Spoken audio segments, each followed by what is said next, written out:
Well, hello, everyone, and welcome to Emotional Grit, the podcast where you can learn about the power of perspective and the science that fuels us. I'm your host, Jennifer Fernjack.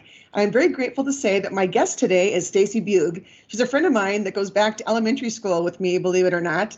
And today we're talking about the five senses as far as how they're wired to the brain and interesting stories behind them.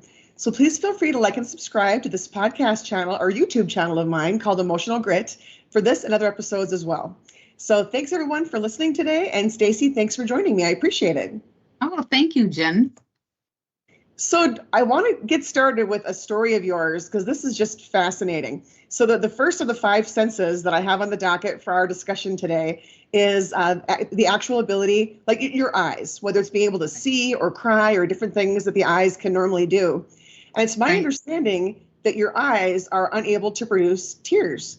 And I'm wondering if you could explain just kind of what that means to people. Is it any kind of tears or just tears of joy or tears of sadness, or what does that mean? Right. So I have some moisture in my eyes, but I do not have the ability to produce enough tears to actually cry. So when I have the emotional reaction, nothing, I shed no actual tears. It is part of a rare genetic syndrome. I'll butcher the name of it. The acronym is LADD, L-A-D-D. This syndrome it impacts eyes, ears, mouth, and actually fingers and thumbs, and potentially arms. Where I'm affected is the inability to produce enough tears. It's the gland. It's impacted the gland to produce tears, and I have dry mouth. So those are the areas it's impacted me. That is interesting. So I wonder then whether it was growing up and trying to express to your parents how you were disappointed about something or sad about something or angry, or later in life in a relationship, trying to explain to someone or show to someone that you want to express your emotions and they should know how you're feeling at the moment. Had you found that the inability to produce tears has not served you well in that regard, as far as maybe they're thinking that you're fine because, well, she's not crying. You must be fine. Interesting. This is, I say your norm is your norm. So this is how I've been my whole life. And there are things, especially after you asked me as part of this interview, I really had to come and together and put my thoughts on how this has impacted me. And I shared with you earlier this year, my college roommate, we're still good friends. And she shared with me when we first became friends and roommates. And there were times when I would have an emotional reaction, but where someone would be accustomed to seeing tears or someone well up with tears, nothing came out of me. And she didn't know how to react to that at first. She didn't know, in a sense, if I was faking until we really became friends, and she understood how my inability to actually produce the tears impacted that.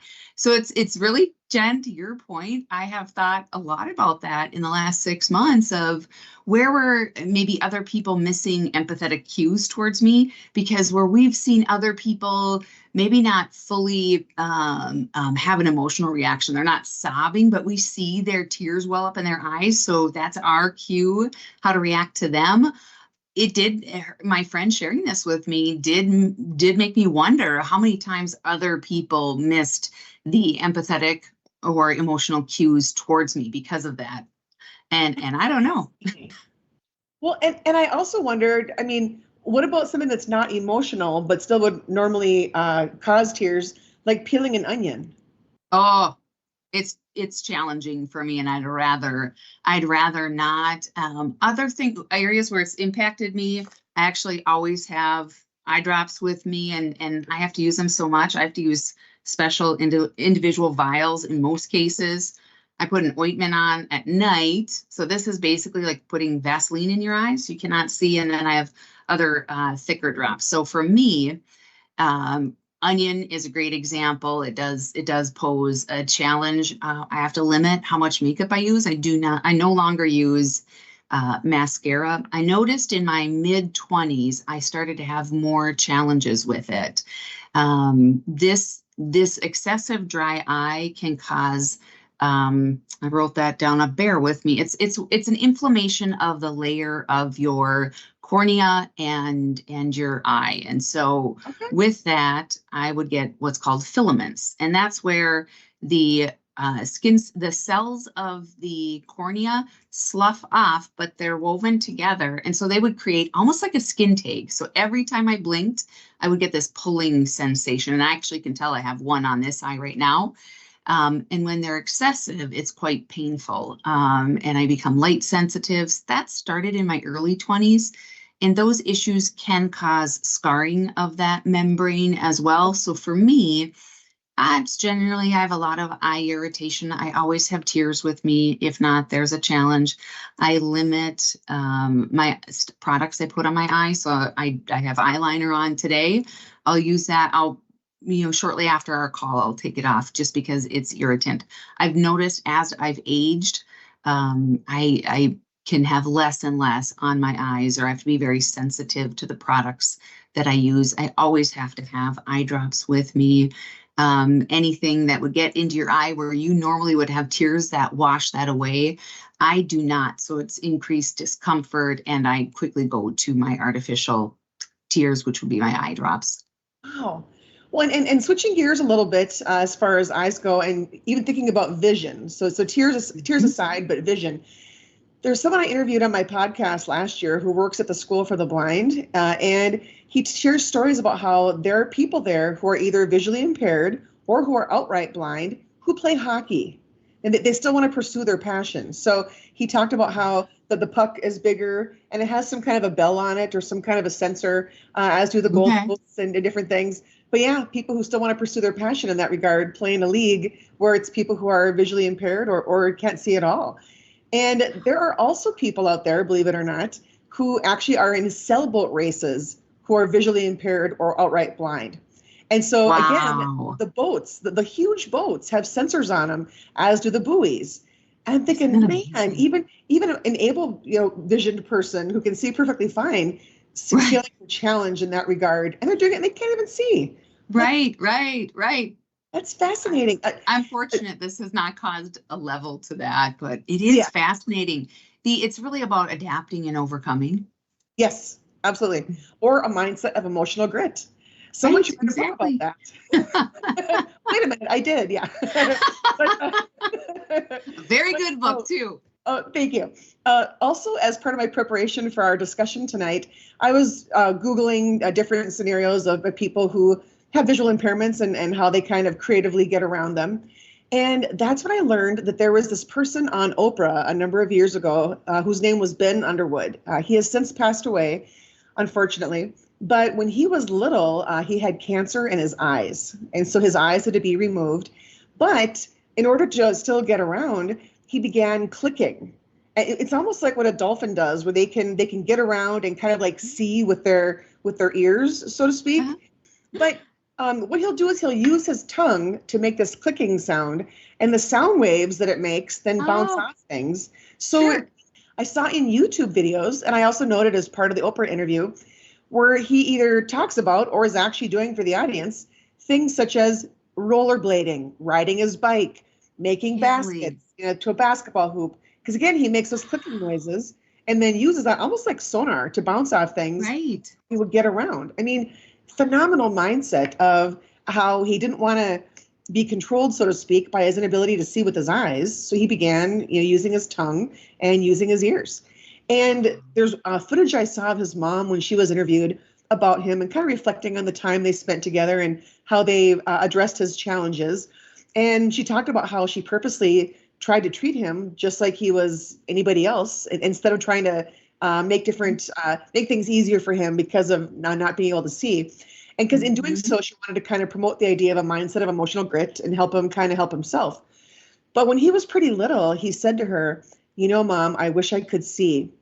And she said to him, and of course I'm paraphrasing, but she said, well, why? She said, because do you realize that if the power goes out and all of a sudden we have no lights and it's dark, people are going to want to follow you. People are going to want you to lead them. And all of a sudden he was like this, and felt good about what his, and I'm watching this video and then, I'm kind of getting emotional because I thought she is truly giving him a gift. And she wasn't being dismissive at all. I mean, she's a very loving person, but she was trying to give him tools to navigate life. And that's what he did. So, but but yeah, Ben Underwood. It's worth Googling him and seeing him on Oprah and the different footage there too. But as far as my own experience with trying to see if I wanted to test the waters about like can I see or not see, a couple of things come to mind. One is I was in Canada for work a number of years ago, and there was this restaurant, and I'm going to mispronounce it, but it's spelled Onoir. It's like Honor. It might be French, but it was in Montreal, so it would make sense that it was French. But in this restaurant, the kitchen is well lit. That's where the people are, making the food and what have you. But the dining room is black. I mean, there's no lights on, and Sure. the people who are serving you are all blind, or somehow visually impaired, and they serve you in the dark. And the thought is that not only does it provide jobs for people who are visually impaired or who can't see at all, but it also provides the people who come there the ability to try to focus on other senses as opposed to their sight when they're eating. So it's going to be your taste. It's going to be the sounds, like the crunch of something. It's going to be other things that come into play. And it's my understanding that there are restaurants like that in the US as well. But pretty interesting. I debated about going there, but I was traveling by myself, and I thought, I'm like, I don't know that I want to go by myself, later at night. But yeah, Right. really interesting stuff. And I got the idea to even see if Montreal even had a restaurant like that, because I was watching an episode of CSI. And on CSI, they had a restaurant where you eat in the dark, and I thought, I wonder if that's a thing. Well, turns out that it was. And then after I got my brain tumor diagnosis over the phone, I had wondered if I was going to go blind. And so I remember in the weeks before my surgery, there was one time where I took my clothes out of my dryer, and I did it with my eyes closed. And I brought the basket over to my bed. I took the clothes out of it and the towels and whatever, had my eyes closed. And I stood there and tried folding everything. And it was really interesting how it gave me a sense of gratitude for being able to see, even if my vision was going to be possibly impaired by the surgery, and to this day, my optic nerve in this eye is about 2/3 of what it used to be. So normally if I'm having dinner with someone, I'll ask them to sit to my right, because I can see to the left, but it's just not as good as to the right. But it just gave me a sense of gratitude for being able to see the leaves turn colors in the fall, and different things here in Minnesota. So pretty cool stuff, But the last thing that I wanted to call out here about eyes is there's something called inattentional blindness. So inattentional blindness. And this first came to my attention, maybe 10, 12 years ago, where I learned about this book that's called The Invisible Gorilla. Have you ever heard of the book called The Invisible Gorilla? Yeah, I've seen videos of this, if I know where you're going. So cool. So the whole idea behind the term unintentional blindness is where you could be so focused on something that you're not going to see something that might seem super obvious to somebody else because you're busy concentrating on something different. Or it could be something where maybe you're reading an email while you're supposed to be listening to somebody talking, and you're not really hearing what they're saying because you're concentrating on this. So it could be that way as well. But it's part of why there are problems when people are asked to serve as witnesses to a crime. You could have people that say, well, I saw this, I'm sure it was that. Well, are you really sure? And so it's created an issue in that regard. But I don't want to spoil the idea of the invisible gorilla for listeners. So if people are curious as to how this works, as far as something being in plain sight, but most people missing it, it's worth Googling. It's worth Googling The Invisible Gorilla. And there's a short video. Right. I've seen that, and it's amazing. And you think, how did that happen? I don't want to give away anything as well, but to your point, it is incredibly interesting. Yeah. So it's just interesting to think of how the brain works in tandem with your senses, first and foremost with sight, or being able to produce tears or different things as well. It's just how we're wired, and you don't think about it because certain things are hidden in plain sight, back here. But so the next of the five senses that I wanted to touch base on is taste. So it's with taste. I was so grateful about maybe 15 years ago when I heard that there's a term called super taster. I thought, finally, I have met my people, or I've heard about my people, because I'm a super taster. And I know you had kindly told me that, was it at Malto Meal or where was it? Malto Where, Meal. It's hmm now Post, but when I worked at Malto Meal, yes. they hire super tasters. Yeah. And what is it that they have the super tasters do there? They test the products. And, unfortunately, I don't have a lot of details on it or Yeah. recall. It's been a decade since then, Yeah. but I do recall that there were a certain panel. They're looking for people, and they have like these different strips. So they put it on their tongue. If I'm remembering right, they put it on their tongue, and if these people could taste certain, there's a bitter flavor that most of us cannot taste. I'm assuming you could. They actually use that in product and development. So they incorporate tasters into their process. Well, then who knew that this condition I have that for so long I was like, dang it, why am I like this? Could actually have a purpose or could Right? actually, be helpful. Right? Like, I know for me that I've always thought that things that are kind of spicy to one person are super spicy to me, or super bitter, or salty, or that kind of thing. But Right. but after my brain tumor surgery, and then after the radiation treatments that I got, I don't know if it's because I had my trigeminal nerve was cut in my face, which is a nerve that goes across your Mm, cheek, over your forehead and down your chin, because they had to actually, mhm, flip things forward to get into my head to do what they had to do. mm. But I don't know if it's because that nerve was cut or if something got compromised when they were in there, doing what they had to do. But my super tasting, I guess, triggers that go between my brain and my mouth are Uh-huh. now 10 times worse.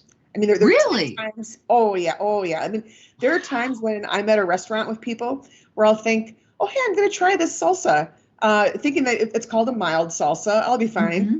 So I'll try Hmm. a chip, and all of a sudden I'm like, oh, my word, is this made from fire? Like, what's going on here? And Oh. much to people's dismay, I'll ask the server for a shot of milk. So, We went to a Mexican restaurant there in Wayzata, and I think this also was fine for you there. But yes, I don't recall you buying or ordering milk. yeah, it's crazy. And I think back to when I was in college. So this is long before the brain tumor scare and me knowing about the term super taster. But there was one time I was out dancing with some friends and I wanted to get a Coke, so I asked the bartender for a Coke. Well, then when I took a sip of it with the straw, I thought to myself, I bet that bartender touched a lemon or a lime before putting the straw in my glass. That's how sensitive my taste buds are. I could taste what was on his fingers when he put the straw in my glass.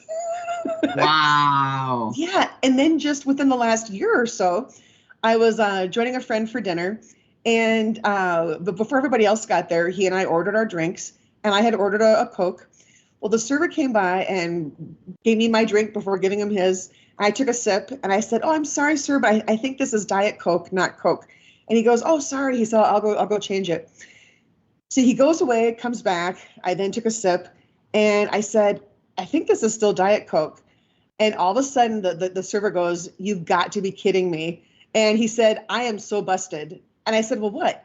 He said that he took the glass that had the Diet Coke in it, emptied it out, and then just put regular Coke in it. I tasted the residue of the Diet Coke in the glass. Wow. And my friend who I was with was like, "You've got to be kidding me. Is this really happening?" I, yeah, that happens. Wow. And when you were at Malta Meal, did you ever hear stories of anybody, like any of the super tasters or anything? Oh, I just remember that there was, I think it was they tested it with a paper strip, and they put it on the person's tongue. And if they could pick up this I believe it was a bitter taste, they knew they were a super taster. Like, Wow. that's what I Well, have for the you. the other thing too is that sometimes, and this is after my radiation treatments and after my surgery, I'll taste things and they taste like something to me that they're not supposed to, and it's Mm. crazy. So, like for example, I'm visiting my grandma one time, and she was kind enough to give me a cookie that's supposed to taste like anise because she knows that I like licorice, black Sure. licorice. So she goes, "Oh, hey, Jen, you got to taste this anise cookie." And I'm like, "Oh, great." So I'm chewing it and I'm not saying a whole lot. And she goes, "Okay, what?" Because she knows that I'm a super taster. And I said, "Grandma, no offense, but to me, this cookie tastes like the scent of spaghetti sauce. And she goes, really? Really? Yes. It's weird. It's just, so something's going on, you know? I do know that wouldn't be the case for you, but anesthetics, when you go under, it does impact your taste buds. Oh, And that's the longer you are under, the longer that effect can take place. I've had that happen where I would be able to tolerate diet sodas, but after I've had a surgery where I've been under, I do not like the taste of diet sodas or diet tea. That's interesting. Well, and speaking of diet sodas, my aunt had the same surgery as I did for same brain tumor, but even though they're supposedly not genetic, but we had two in one family, so that's kind of weird. But hers was in the part of her head called the olfactory groove, and because the tumor was pushing on the part of her head that works with the body's ability to taste and smell, she now can't taste or smell things. However, based on the chemicals in Coke versus Diet Coke, when she takes a sip, she can still tell the difference between the two. Really? So yeah, so she knows Coke from Diet Coke. Also, if she has salt and vinegar chips, her mouth still waters, even though she can't. Really? Wow. Yeah, this is how the body works. You know, it's pretty amazing. And I'm going to sneeze again. I apologize. It's just almost just going to come out, so I apologize. But have you also ever heard about people who think that cilantro tastes like soap? Yes, I heard it's a genetic it's genetics. Yes, is what I've heard. Yes. Yes, my mom has that. Yeah, she's like, nope. She's like, nope, not going to happen. Nope. So she doesn't eat cilantro. But and then also, have you ever heard of the term called cellular memory? It's where people get organ transplants and all of a sudden take on characteristics of the donor. Yes. Yes. Crazy. Yeah. So as part of my research, or memories. Yeah, I read about someone who got a heart transplant, and all of a sudden she began craving beer and green peppers.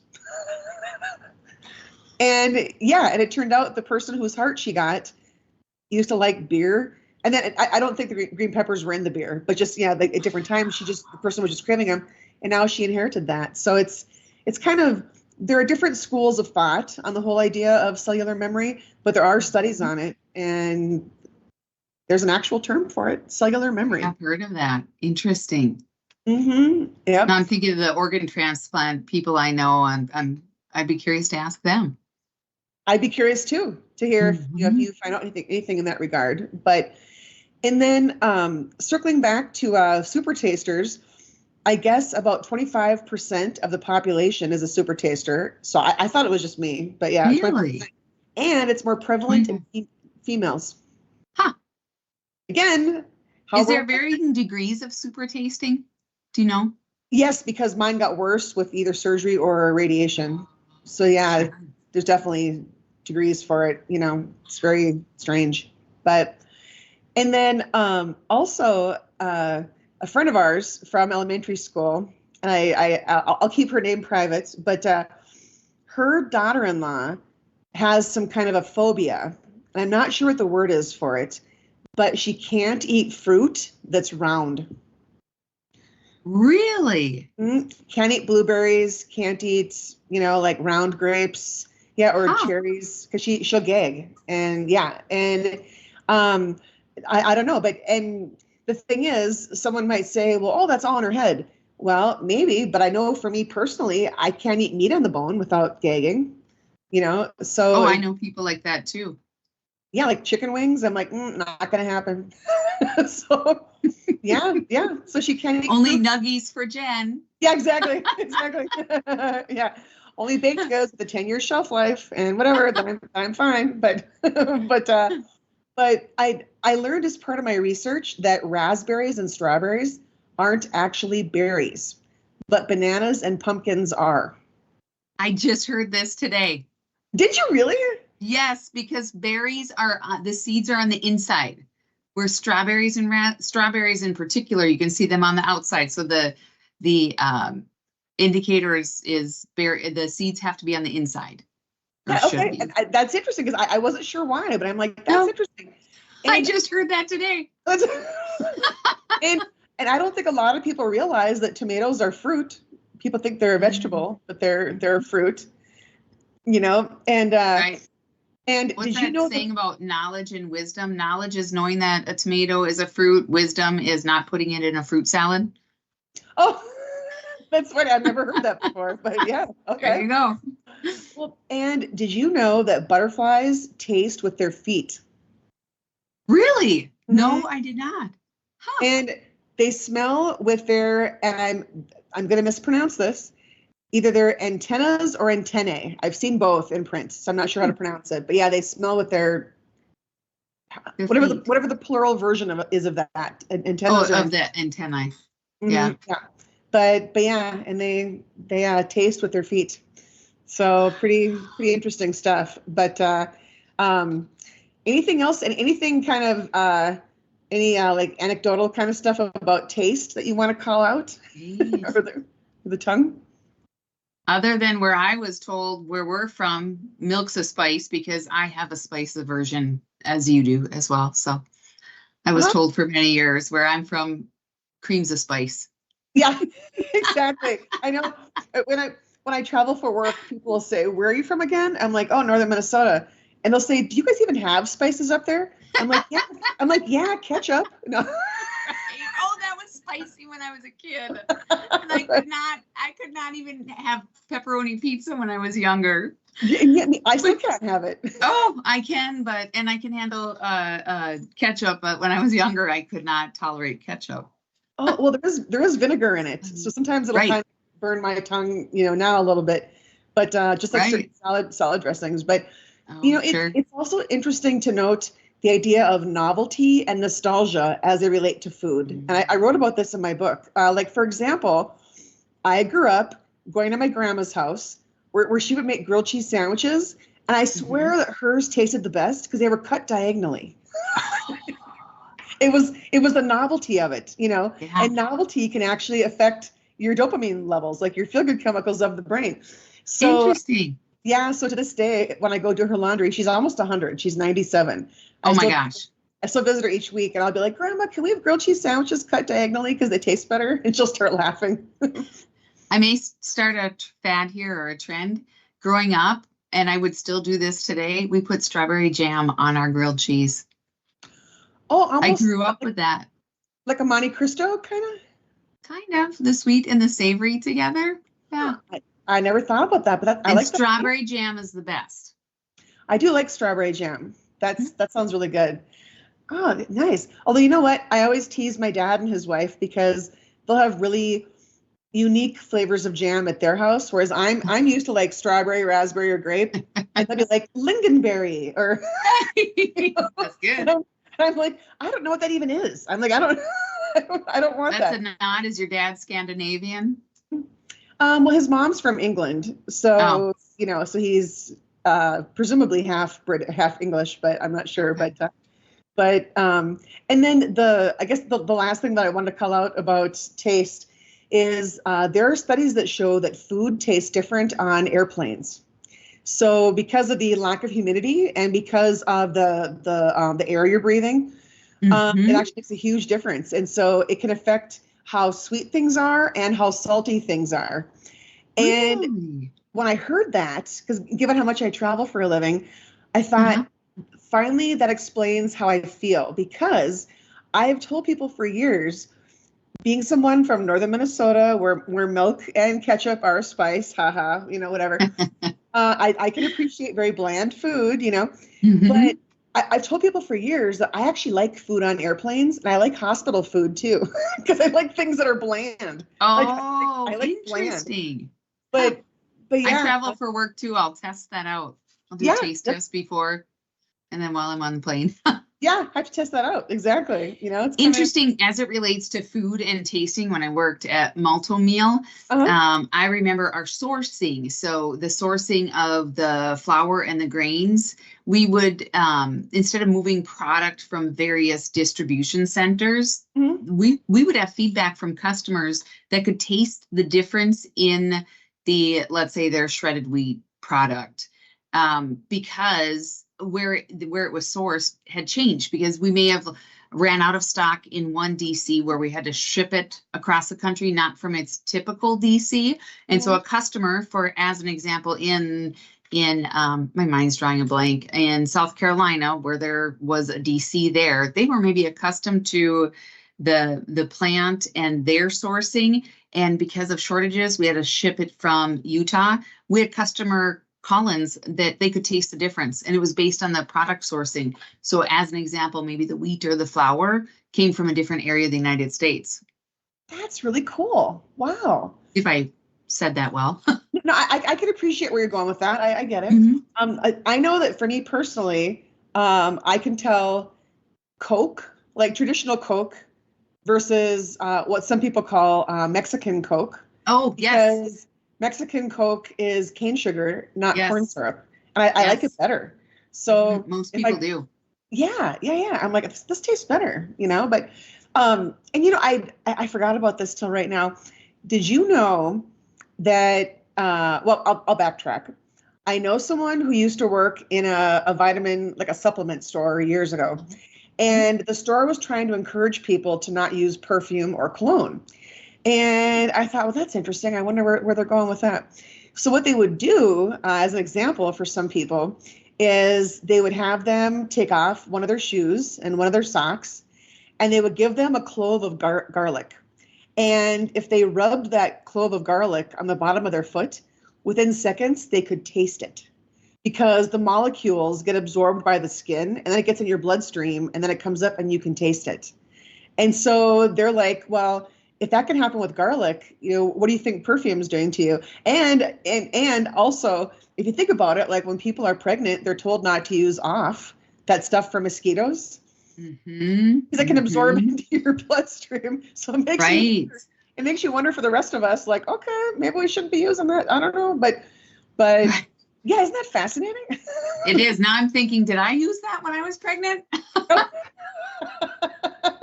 Well, sorry, boys. Yeah. I would say you've done well. So yeah, whatever you did it, did something right. But all right, next on the docket, we have ears and the ability to hear. So the first thing that I have here is a couple of different studies that I wrote about in my book. The first one shows that grocery stores purposely play very slow music so you can push your cart through their grocery store, and you're more apt to buy more and take the time to read the labels and do things if it's not like an upbeat song that you're, yeah. So a little bit different approach than your Abercrombie and Fitch stores, where it would be like the blasted pop music or whatever it is. But yeah, yep, it's on purpose. And then there was a study that was done in Europe where this grocery store was selling wine, and they had French wine and they had German wine. And as part of this study, they noticed that more German wine would be sold on the days the store was playing German music. And on the days they were playing the French music, they sold more French wine. And the people who bought the wine were then asked afterwards, well, did you do that because of the song? And they were like, no, like it was like a subconscious thing. So there's this whole field of study called neuromarketing. And it gets into how different things like music and being able to listen to it can affect your spending habits. Wow. Isn't that crazy? Wow, that is. Yeah. Interesting. And I think back to when we were growing up, again, in northern Minnesota, where it was, winter for a good chunk of the year. There were certain sounds that I learned to associate with summer. So, for example, in the spring, because the road that I lived on, up past the Cloquet hockey shelter, so there wasn't a lot of traffic. But I remember that I knew that it was almost time for school to be out for the year, because I was actually hearing birds sing from within the home. And the reason why I made that connection is because my mom wouldn't have the windows open if it was the winter. Right. But in the spring, it was open the windows. I could then hear the birds singing. I could then go outside. And then when summer would come, it was the scent of cut grass and the taste of corn on the cob. Again, seasonal. Yes. And I saw this TikTok video recently where someone moved to the States from a different country, and she thought it was so strange that people would say things to her like, wow, this corn on the cob tastes like summer. Or this watermelon tastes like summer. And she'd be like, well, how do you taste a season? And I'm like, I know what they're talking about. So, Absolutely. It's the nostalgia. When you say from a taste and nostalgia perspective, yeah. lefse, you and I know lefse growing up. Hmm. Okay. I noticed speaking with people that did not grow up with it, and I would offer a sample, they didn't care for it. And a coworker of mine lived in Colorado at the time, but grew up in North Dakota, and he loved lefse. And he and I had conversations about it during the holidays. And he says, you know what, really, I think what it is for us, why we like it so much is it's nostalgia. It's the Christmas, it's the holidays. So to your point of sound Yes. being nostalgic, food can be nostalgic too. And lefse, I adore. Not people who did not. I found that people who did not grow up with it, they didn't really find it as delicious as I did. Right. Right. But And sound, I love springtime when I can hear the kids start to play outside. My Mhm. kids are grown, and so that when you were saying sound and nostalgia, springtime, one of my favorites is you start to hear the kids playing outside more frequently. Mhm. So, for my book, I interviewed a firefighter who unfortunately got caught in a backdraft. And as part of the backdraft, I mean, he's lucky that he didn't die. And so he eventually had to jump down to an awning and then down to the ground. And he now has burns on his body. And he's done a lot with since then, as far as like starting a nonprofit and helping other people. But one of the things he shared when I interviewed him was how when he was in the burn unit, one thing that he really missed was being able to touch things without the use of gloves. Like he wanted to touch a Mm, soft blanket. He wanted to touch someone's skin. He wanted to touch, but he couldn't. And he also talked about how the day that he could finally leave the burn unit, he was being pushed out, I believe, in a wheelchair, and all of a sudden being able to hear the sounds of birds and smell cut grass and what have you made him realize it gave him a sense of hope. It was kind of that sense of, oh, you know mhm. what? There's a whole world out there that I want to try to be a part of again. But his five senses all kicked into overgear, overdrive. And I know that I think it was his mom was kind enough to bring him a certain kind of blizzard. I think it was like cherry chocolate chip or something. Mm. Because when he was growing up, they owned a Dairy Queen, so he grew to love this certain flavor of blizzards.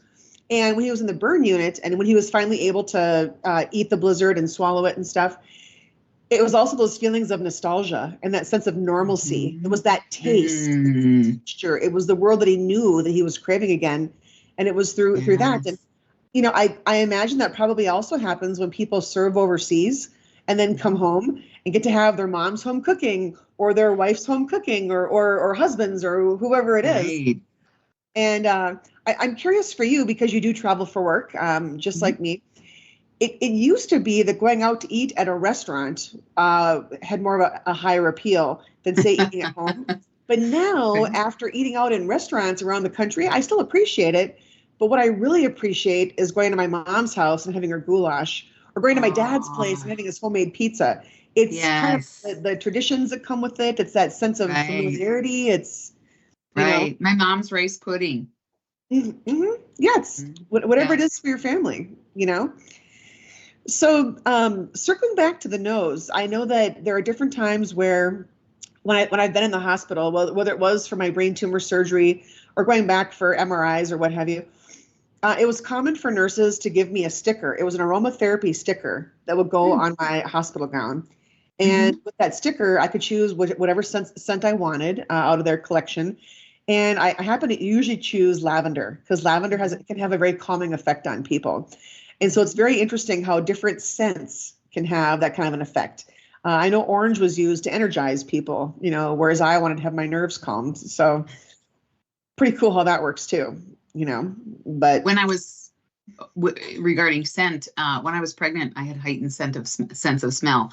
I could be in the wintertime, so windows are up. I could smell if the car in front of me was smoking.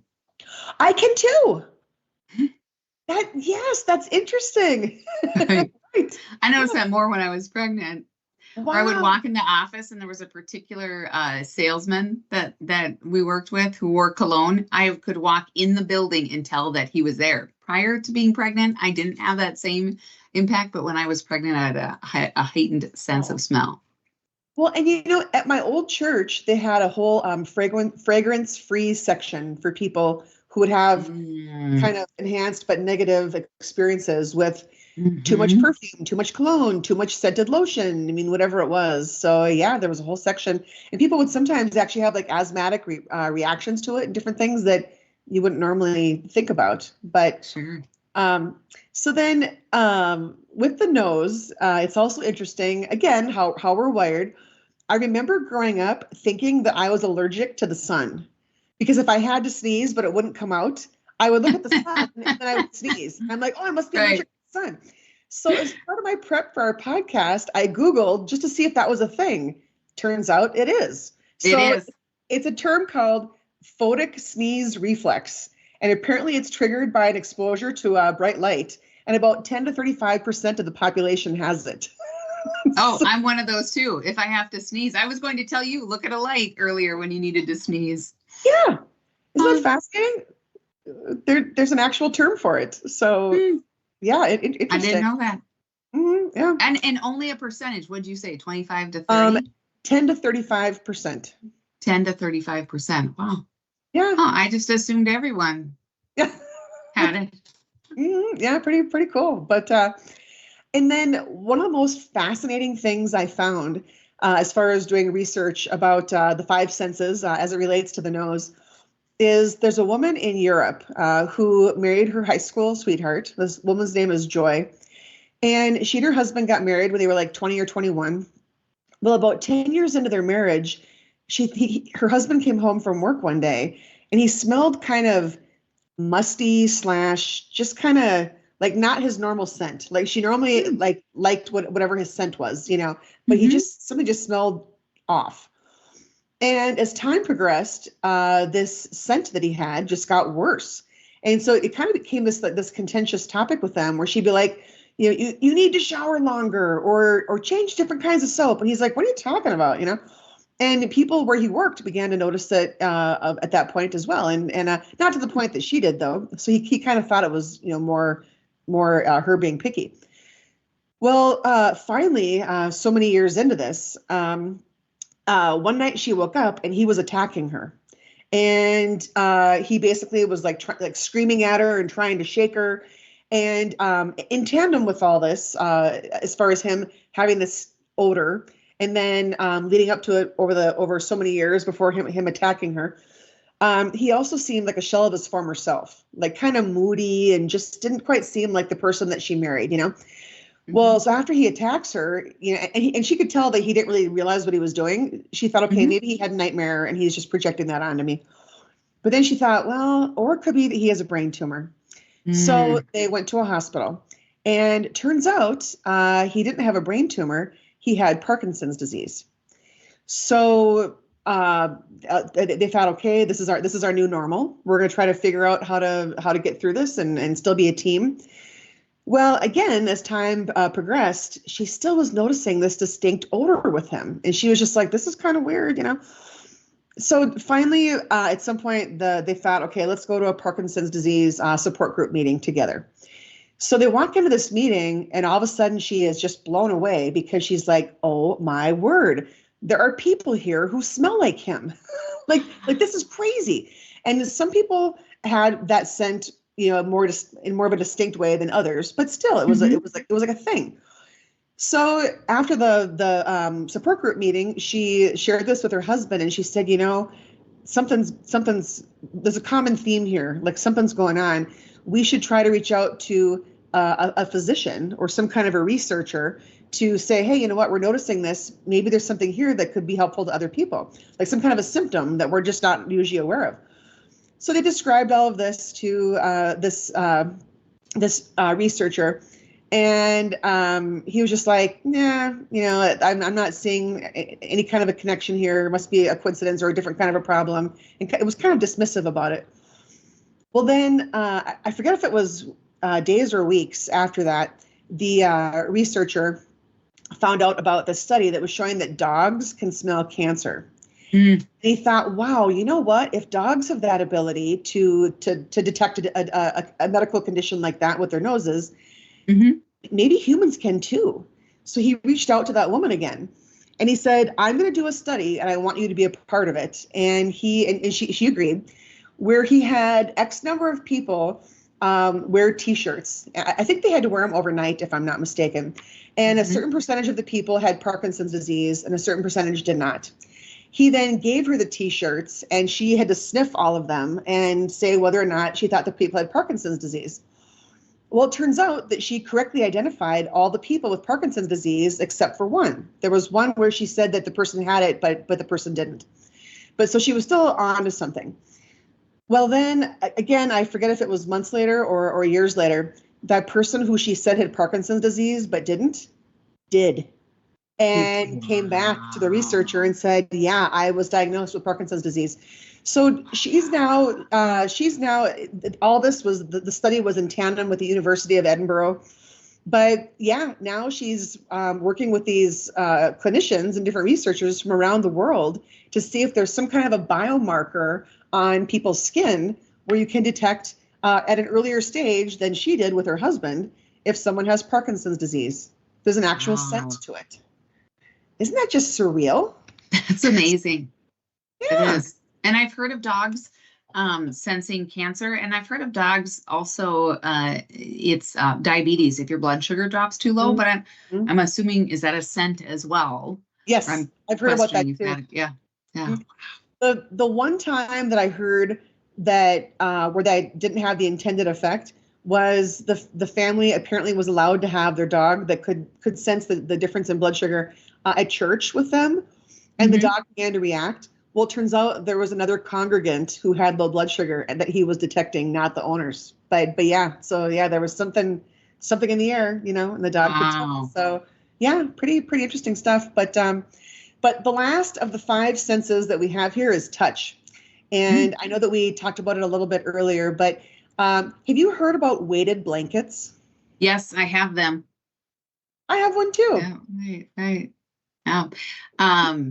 In sensory processing, there's a condition called sensory processing disorder, and that's where people either seek sensory or they do not want to have it. So people that tags bother them. And so the sensory seeking one, and also for anxiety, the weighted blanket can help. And my understanding is that because pressure to our joints releases a chemical in our brain that is calming. Oh, I believe if I hijacked what you were going to say. No. What you're saying is spot on. It's called oxytocin. Yeah, it's a feel-good chemical of the brain. It's an oxytocin. Yep, and it also gets released when someone has a hug, like a meaningful hug.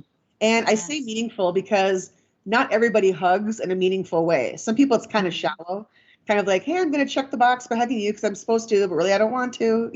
Right. Not everybody. I do know of a couple people who were told by their parents when they were growing up that they didn't want to be held. They didn't want to hug. They didn't want to, which is very rare.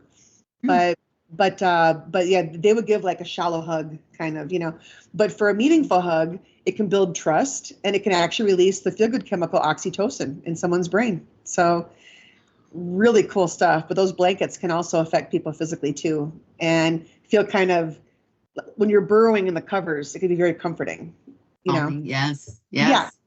Exactly. And just like blankets that are heated at hospitals, the idea of a heated blanket right goes a long way. But I know someone I met through work a number of years ago down in Texas was blown away when I mentioned to her that up here, that even before weighted blankets existed, the people up here in Minnesota have electric blankets where you can plug them in and they're heated. And I've heard they're probably like bad for your kidneys, I think. I don't know. But people have timers on them. So they'll just be heated maybe for like an hour and then they'll turn off while you're sleeping. But it's pretty interesting how that's a nostalgia for me in the wintertime, growing up north and having all those heavy quilts and sleeping under those. That's very nostalgic.